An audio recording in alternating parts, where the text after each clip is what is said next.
Okay, folks, it's your buddy Mike Messier. The Prank. Just saw the movie The Prank. Should you go see it? Should you go not? I'm going to actually say probably not. I don't think many people would like this movie. I think some might. I think the person who might like this movie, perhaps a high school kid who has not seen a bunch of other similar movies that are better. For instance, Heathers is probably the king of this type of film. And I suppose you could put things like Mean Girls maybe in the same ballpark, and I'm sure there's others. There are others of like the dark and edgy high school movie. There's always one or two a year. And this one, I don't know. I mean, it's another one of these, the teacher is evil, and let's frame the teacher for murder, and then, oh my God, they really are a killer. Spoilers, by the way. So, the biggest thing about this movie, I would say, personally, it was nice to see a former acting teacher of mine, really great guy, Barry Primus, had a kind of a cameo, a prolonged cameo, I guess you'd say, as the husband, George Wheeler. Barry's a great acting teacher and great actor, and someone I know personally. So I hate to, shit all over this movie, but that's just the integrity that I have. I'm just going to tell you what Christ, I dropped the goddamn phone. Jesus. I'm just going to tell you what I thought. I'm not going to hold back, okay? So, Rita Moreno is the new Betty White. I mean, that'll probably be my little fucking thumbnail for this review. I don't know how old Rita Moreno is. I'm not counting. But for a couple of years, 80 for Brady, I thought that was fairly decent. And she's done some other movies. I believe she was in the remake of West Side Story. And there was like another movie of like 4 senior citizen ladies, like the book club or the whatever the fuck. I think it was her and Diane Keaton. I think it was Rita and Jane Fonda were like in 2 of these movies together with 2 other ladies of age and wisdom. In any event, as you can see, I'm tired. It's just the movie drained me. So let's talk about it.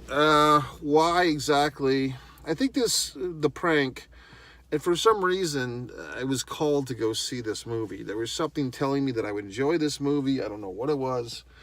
But, it turned out I really didn't. It felt like the movie was too dark to be funny and too funny to be dark.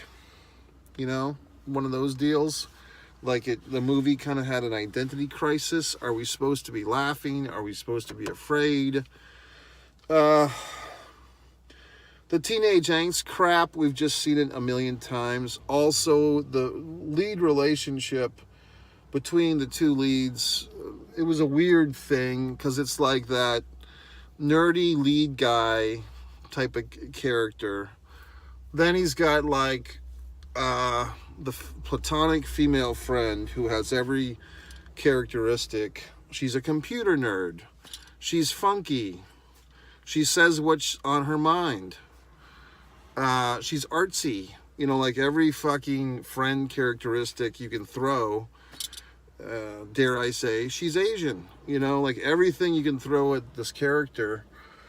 And then I'm kind of thinking, okay, are they going to romanticize, like, through the trials and tribulations of this film? Are these 2 young characters going to discover that they have deeper feelings for each other? That might have helped the movie. That never happened. I thought that was a little weird. Like, at times, these young people are put through all these stressful situations. They're not going to have at least a stress kiss. Like, oh, we're so stressed out that we hug and kiss. And then, oh, no, we're better off as friends. There was nothing, lack of chemistry. But it wasn't even the actors. It was the movie. That the characters had a lack of goddamn chemistry. So, I don't know. And then the whole whatever the fuck. I don't know. Everyone in this high school is afraid of this teacher, Mrs. Wheeler. I don't know. I think our world, or these people that make these films, do you mind? They have issues with teachers. I mean, now you put on fucking YouTube and you see like these high school kids, these even middle school kids and younger are punching teachers, yelling at teachers. Teachers are fighting back. Then here in this great state of Florida, you have like these 24-year-old female teachers fornicating with their students, getting pregnant by them, all these things. What's wrong with our society when it comes to teachers these days? It's just bizarre. So I guess this movie's a reflection of that. But does it help the situation or does it compound it? I don't know, folks. Maybe I saw this movie at the wrong time of day. It's a Sunday. It's 8 o'clock at night. Maybe I should have seen it on a Friday night at 11 or some such thing. But this is when I saw it. The theater was nice and big, okay? There was 2 other people in the theater. You know, I'll be honest, I did doze off at one point. I woke up, didn't miss anything. They did have a janitor character. Here's an interesting little side fact, if you care. When I got to this theater, I parked my vehicle, right? And I parked my vehicle, and then in front of me is an empty spot where no car was. And I couldn't pull into that empty spot because there's like a big telephone pole, like a light pole, which is providing the ambient light of which we're enjoying this video right now. But then this vehicle pulls in to the spot in front of me. It looks like a work van. It says Pool Works. The guy just put his lights on, in case you're wondering. And this is 2 hours ago or 2.5 hours ago when I came in to see this movie. And then the guy across from me is just sitting there in his fucking vehicle for 10 minutes. As I'm sitting here, I was having a steak and burger, like a steak and shake burger, having a pre-movie meal. That's a good thing to do, folks. Like, if you try to slip in a pre-movie meal so you don't have to go into the movie theater hungry. No offense to the theaters. I never quite trust the food in there. The prices are jacked up. But even, like, if you're really hungry for sustenance, it's hard to get a good sustenance out of a movie theater meal. Maybe the pizzas, you know what I mean? But it's just some frozen fucking pizza, some gawky 17-year-old child put in a fucking oven for 4 minutes. So I'd rather go to the fast food drive-thru nearby, get my sustenance before the movie, and then go see the movie on a full stomach. A lot of men's room activity in there tonight. I visited the men's room. And, like, as soon as I walk in, there's some guy using the fucking urinal. And he looks at me like I've got a goddamn problem. It's like, asshole, I'm just here to do my thing. I'm not interested in you and your goddamn penis. I got my own to worry about, you fuck. So anyway, it's just too many people in the goddamn world is what it comes down to. So I'm doing my thing. I'm watching this movie. I'm trying to stay awake. And the movie is just, I don't know, the lead character had curly hair. It's like, come on. You know what I mean? Like, I don't trust high school characters that have curly hair. No offense if there's anyone out there with curly hair. But curly hair, it should be like a side characteristic. Like the friend has curly hair. Not the lead guy. You know what I mean? Moving forth, I don't know. Just... Then it's like a whole thing in the spoilers. Decapitated fucking heads. I mean, that's what I said. It's too dark to be funny. Too funny to be dark. We got like the fucking Rita Moreno character, Mrs. Wheeler, has a whole fucking collection of decapitated heads. Where's the joy in this? The lady from... I can never remember the character's name. From, like, the redheaded lady from The Office is in this thing. I always...